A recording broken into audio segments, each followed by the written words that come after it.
Have you ever wondered how a voice behind a mic can shake elections, ignite revolutions, or even soften the image of a politician? From Kenya to Nigeria, South Africa to the US. On this episode, we're diving into how audio media, from traditional radio to modern podcasts, has become a podium to power.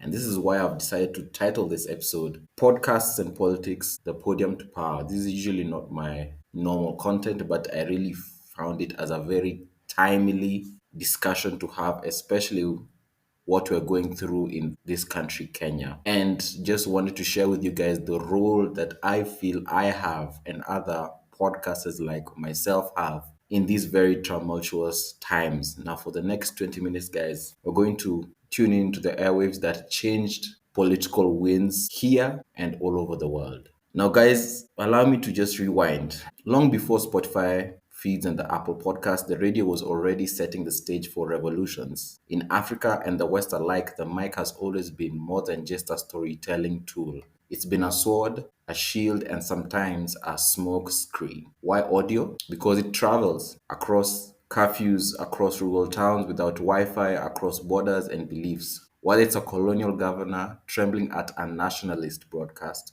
or a sitting president dropping truth bombs on a casual podcast. Audio gets intimate, it gets real, and it gets results. In Kenya, guys, you will remember that radio has been both a unifier and a divider from our experience. During the 2007 elections, most of us were alive and probably there to see it and even participate. Some local vernacular stations were accused of inciting ethnic violence. You can remember even the ICC suspect, I believe his name was Kipsang, and the CAS FM were really facing these allegations, taking them to the International Criminal Court. And this was a dark reminder of how sound waves could be weaponized. But also radio has played a healing role. Some community stations coming up like Ghetto Radio have empowered Nairobi youth with civic awareness, music, and activism.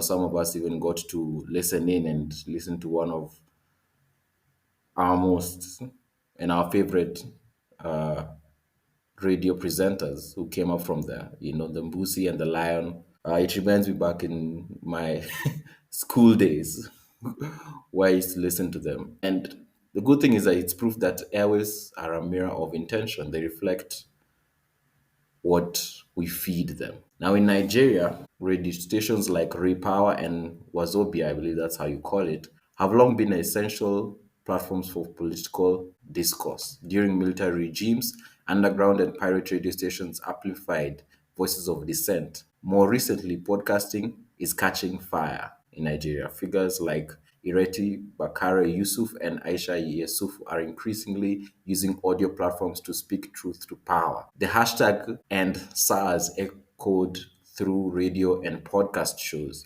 amplifying youth led resistance beyond physical protest.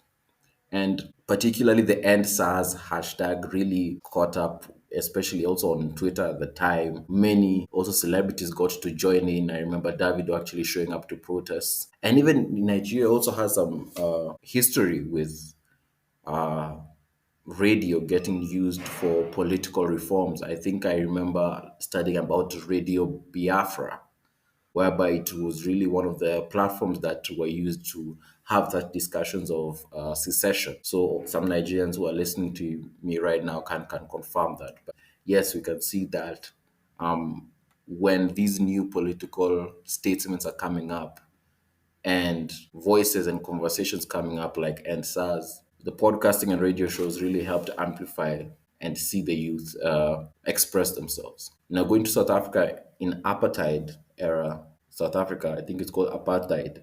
That's how I've heard Trevor Noah say it. Radio stations like Radio Freedom, operated by the ANC in exile, became the heartbeat of resistance. Broadcasting from Lusaka and other African capitals, they delivered uncensored news, political education, and revolutionary calls to action. Today, platforms like The Clement Manyatela Show and podcasts and Chill with, I think it's called Mark G, mix politics, culture, and unfiltered opinions, showing how audio remains a potent space for national conversation.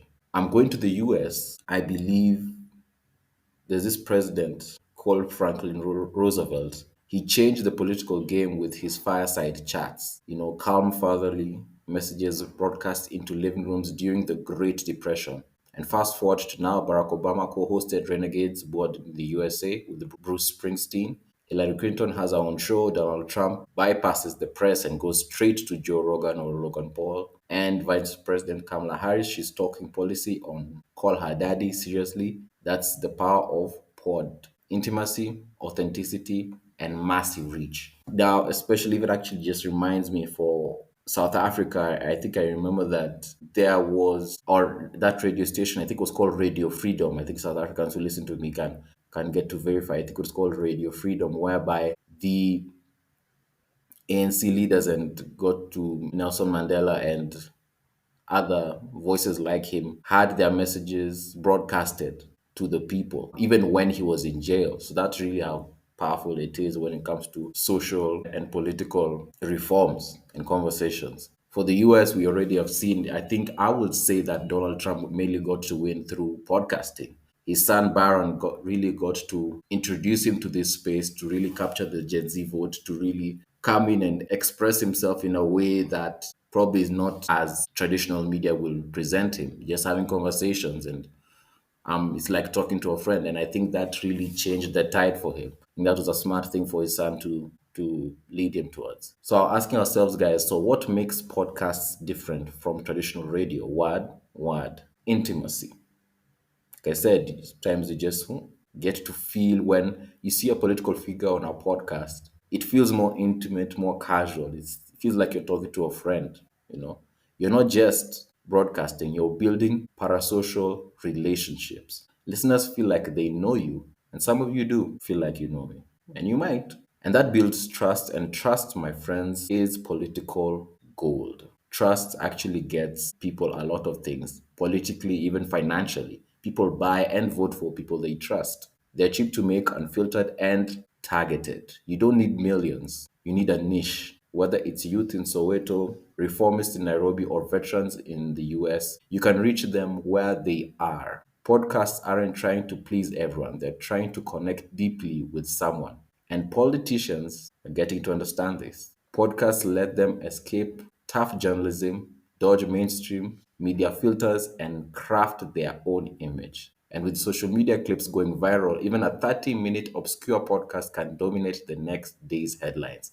I think we've seen how shorts and clips from certain podcasts really can go viral in and of themselves. Just a clip of that discussion that they had. But guys, here's the twist. That same intimacy and freedom, it can be dangerous. Misinformation spreads fast in an unregulated podcast space. Confirmation bias and echoes chambers thrive. In Kenya, hate speech once spread on air. In the US, fringe ideas get mainstreamed through casual chats. Podcasts can be honest or dangerously unchecked. So what's next? AI is here with us. We had to talk about it.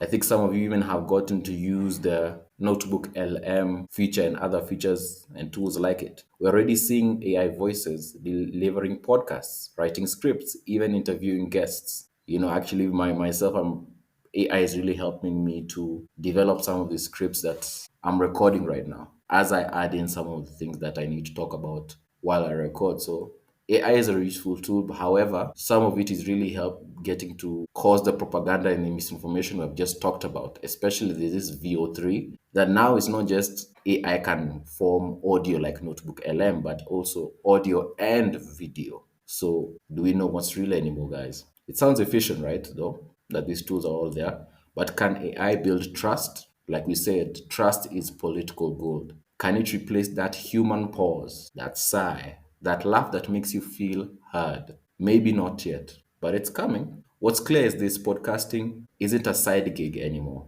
It's political strategy, it's campaign infrastructure, it's narrative control. Whether you're tuning in from Nairobi, Lagos, Joburg, or Atlanta, remember this: every time you press play, you're giving someone power. And if you're the one behind the mic, use it wisely. And this is actually the main reason why I got to choose this particular subject to talk about with you guys, to really tell my fellow podcasters, content creators to use their platform wisely. Right now, so far, we have seen certain presidential candidates. As at now, I'm talking about July, 2025 in Kenya.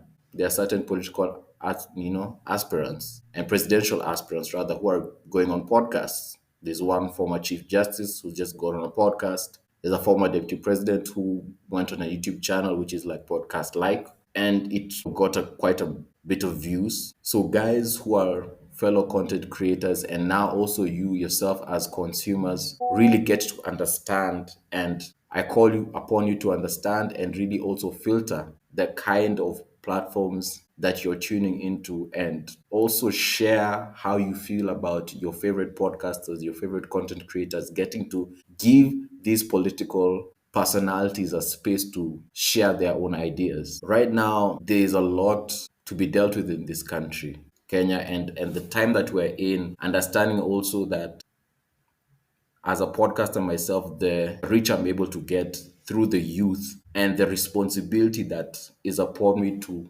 make sure that what I give you guys and the people and the notions and the principles that I get to share with you guys can permeate and influence some of your decisions. I have to call upon my peers to do the same. First of all, I want to really, really emphasize to you guys that I believe in justice. I have been very vocal or expressive on my social media channels about what has been going on when it comes to how the police conduct themselves in this country, when it comes to how personalities and political figures in the administration are talking to their fellow citizens. My stance is known, and if you have been following my platforms, you know my stance. And I just want to call upon the podcasting community, the content creation community, to stand with the listeners. You can't be given all these incentives by certain political figures, so that they can come on your channel and your show. But the reason why we do this as podcasters and as content creators is for you, the listeners, not for the elite. Because with that, we will just get to lose you as the listeners. We're here to speak with you, to speak for you, to speak, to actually mainly to speak with you, and to have these discussions and share information that we believe you will want to hear and you'll want to engage in. I just want to call out and call on all the content creators who are in a position whereby they feel they might be compromised. I would say listen to your audience, listen to your niche audience, and do what is right to them. This is a place of influence, also a place of leadership. So, guys, I just want to let it known right now that I will stand with my listeners. I will stand for justice and for the principles that my listeners hold dear. I'm not myself standing on or trying to vie for any political office, but I will use my platform to seek justice, to seek the truth, and get to address what really is important to the large amount and to the majority of my listeners. And I call everyone else to do the same. Take this as a responsibility, even though it is a side gig. Guys, I started podcasting because I love it and because there's a messages that need to be told. And I will not compromise this message. I'll speak it to the truth. And as we have seen how and shared how there are certain figures that if you do not use your platform wisely, it can cause a lot of trouble. We have seen from, I've just talked about Rwanda, I've just talked about Kenya, Rwanda, the genocide. There was certain radio station that was really pushing for that, climatic and tragic end when it comes to ethnic genocide.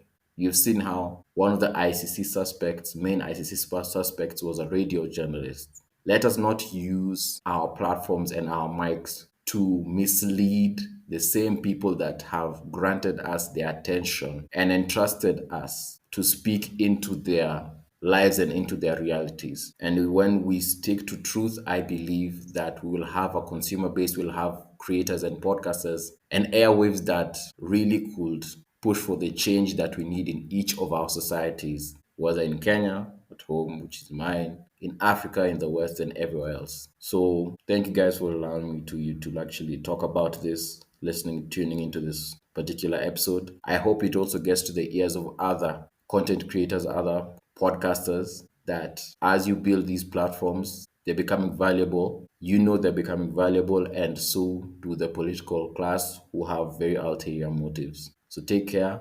speak to the people, speak for the people, and stay true to them. I promise I will stay true to my audience. Justice for all of my listeners who have gone through and maybe are still experiencing some form of injustice from any regime they're in, whether the Kenyan regime, whether in South Africa, whether in Nigeria, which are also on some of my major listeners, maybe even the US. I speak justice and I stand for your justice at the end and your own principles that you stand by for your own well-being. Thank you for listening, and may we take this as a responsibility as ourselves and content creators. Share this with probably another content creator. I believe that we should stand and really be counted in the right side of history. Thank you guys, and we shall talk soon. Bye.